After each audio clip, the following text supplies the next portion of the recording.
Kurze Frage, was fällt dir an diesen Filmen auf? Keine Frage, es sind alles absolute Banger, aber hast du dich schon mal näher mit diesen Filmen beschäftigt? Wenn du das tust, wirst du nämlich schnell erkennen, dass sie auch für kreative Ideen, kulturelle Vielfalt und sogar einen Umbruch stehen. Einen Umbruch, den Hollywood schon lange brauchte und der mit diesen Filmen Schritt für Schritt im Hintergrund passierte, ohne dass du ihn so richtig sehen konntest. Dieses Video ist daher vielleicht genau richtig für dich, wenn du denkst, dass Hollywood immer noch die richtig kreativen Ideen fehlen, du deshalb ja eh nicht mehr ins Kino gehen musst und weiter auf der Couch abgammeln kannst. Genau an diesem Punkt kann ich dir nämlich sagen, dass gerade jetzt die Zeit gekommen ist, in der du das wieder tun solltest, auch wenn das Problem noch lange nicht gelöst ist. Warum?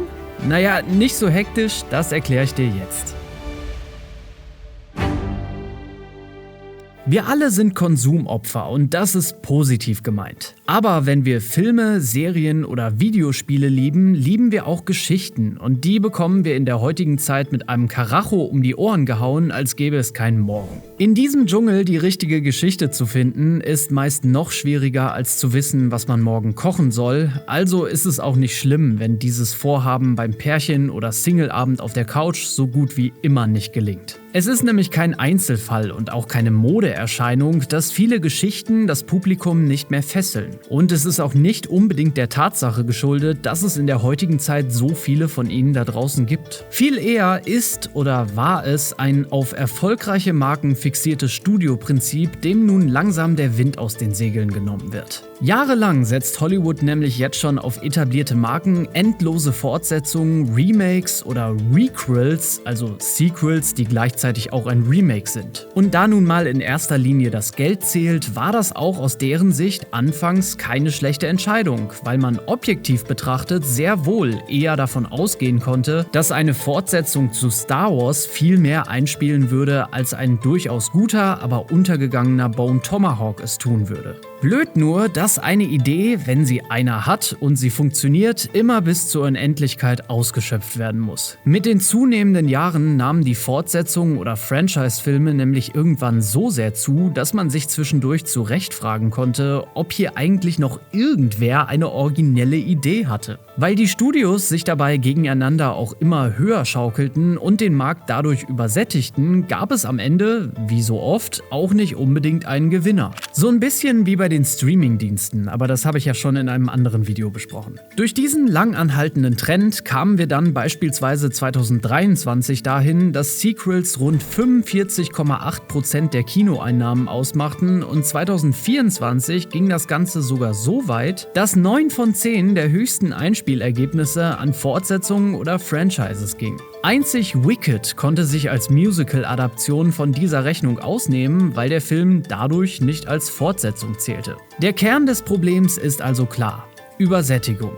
Oder vielmehr Übersättigung von bestehenden Marken. Das Gute an einer Bewegung ist aber auch, dass es meist immer eine Gegenbewegung gibt und gerade weil die Zuschauer das nicht ewig mit sich machen ließen, zeigten die Jahre 2023 und 2024, dass viele nicht mehr unbedingt bereit dafür waren. Dadurch, dass es oft so viele und gleichzeitig oft an Qualität abnehmende Weiterführungen oder Reinterpretationen bekannter Marken gab, gab es sowieso nicht mehr oft diesen einen Hit oder diese eine Fortsetzung, auf die man jahrelang gewartet hatte, und das trieb viele ehemals erfolgreiche Franchises wie Indiana Jones oder Mission Impossible dann in eine Franchise- und Sequel-Müdigkeit. Auf einmal war das Geschäft, das vorher so gut funktioniert hat, gar nicht mehr so lukrativ an den Kinokassen und das führte im Fall von Filmen wie The Crow oder Fly Me to the Moon sogar zu so desaströsen Ergebnissen, dass produzierende Studios wie Lionsgate einen herben Rückschlag einstecken mussten. Im Fall von The Crow verlor Lionsgate Berichten zufolge ungefähr 25 Millionen $ für die Rechte und das Marketing.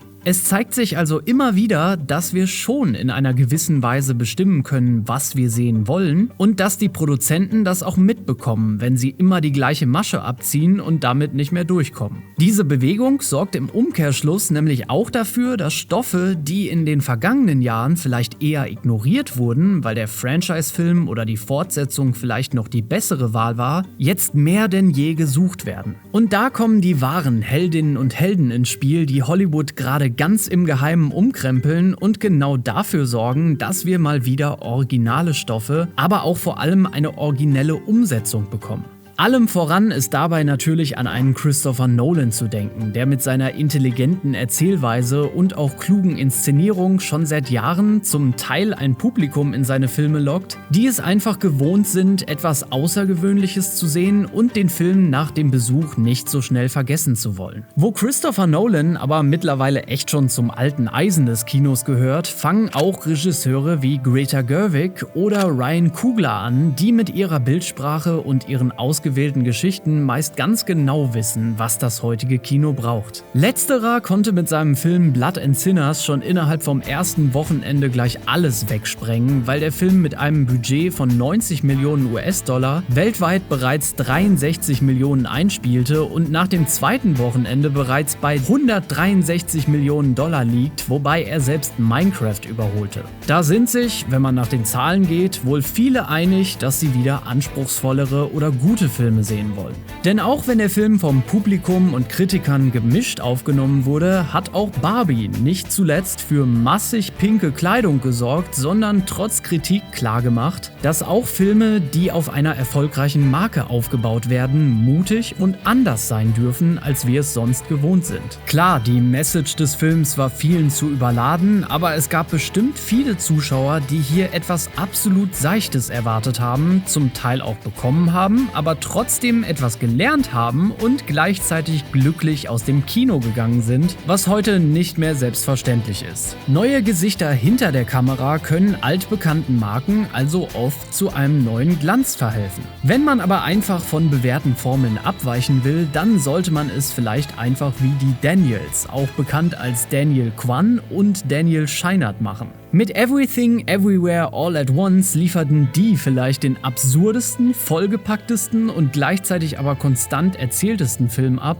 der nicht nur als erster A24-Film die 100 Millionen Dollar Marke überschritt, sondern auch diverse Oscars bekam. Und mit Michelle Yeoh die erste asiatische Hauptdarstellerin mit einem solchen Preis ehrte. Bekannt erst als Comedy-Darsteller, überzeugte aber schon 2017 auch Jordan Peele mit seiner anderen Art, Stimmungen einzufangen. Sein Film Get Out wurde abseits von anderen Horrorfilmen dafür gelobt, dass er intelligenten Horror erzählte, der eben nicht nur auf Jumpscares, sondern auf gesellschaftliche Themen setzt. Ihr merkt vielleicht, wenn man sich das Ganze mal so anschaut, zeigt es, dass wir gerade in so ziemlich jedem Genre vielleicht einen, wenn auch nur kleinen Umbruch machen, wodurch sich unter anderem aber auch völlig neue Chancen in der Geschichtenerzählung ergeben, die vom Publikum vorher nicht angenommen wurden. Diese Regisseure sind damit wohl so ziemlich alle zur richtigen Zeit am richtigen Ort und nicht wie Francis Ford Coppola mit Megalopolis etwa 40 Jahre zu spät. Das alles zeigt aber auch, dass Hollywoods große Studios die Zeichen der Zeit zumindest teilweise schon erkannt haben und beginnen, ihre Strategien anzupassen. Angesichts von Franchise-Müdigkeit und Streaming-Konkurrenz lautet die Devise jetzt viel öfter mal mehr Wagnis mit neuen Stimmen, Förderung origineller Stoffe und Diversifizierung des Angebots an Filmen. Der spürbare Trend geht also auch dahin, dass Newcomer-Regisseure bewusst Chancen bei Großproduktionen erhalten, um frisches Flair in festgefahrene Serien zu bringen. Sogar eine so große Firma wie Marvel, also Disney etwa, setzte in den letzten Jahren verstärkt auf Indie-Regisseure für seine Blockbuster, wie beispielsweise schon bei Black Panther mit Blood and Sinners Regisseur Ryan Coogler oder Chloe Zhao mit Eternals. Alles Namen, die aus dem unabhängigen Film kamen oder zur jungen Generation gehörten.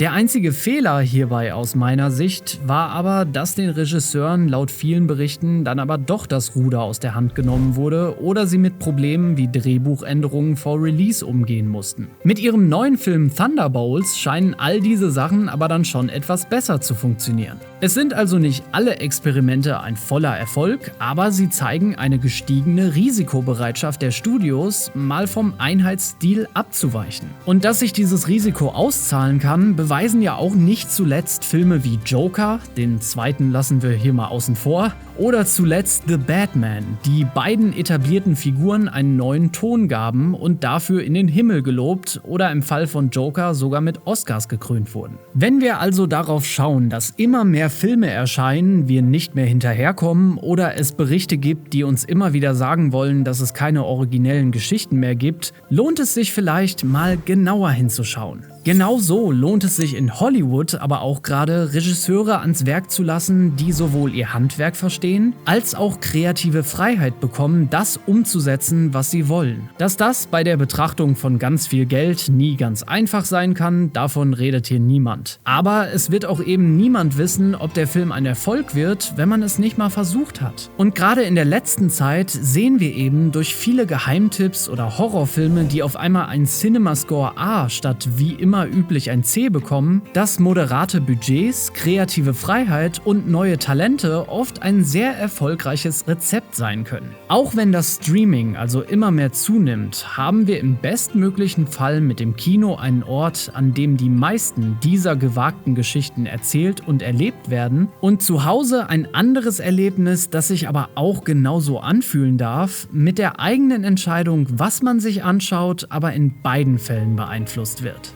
Und jetzt frage ich mal ganz direkt, wie steht ihr zum aktuellen Stand in Hollywood? Seht ihr den Umbruch nach diesem Video auch? Glaubt ihr dem Typen hier im Internet kein Wort? Oder wählt ihr eure Filme und Serien schon längst mit Bedacht? Auf eure Meinung in den Kommentaren bin ich sehr gespannt. Danke für eure Unterstützung, wir sehen uns im nächsten Video und haut rein!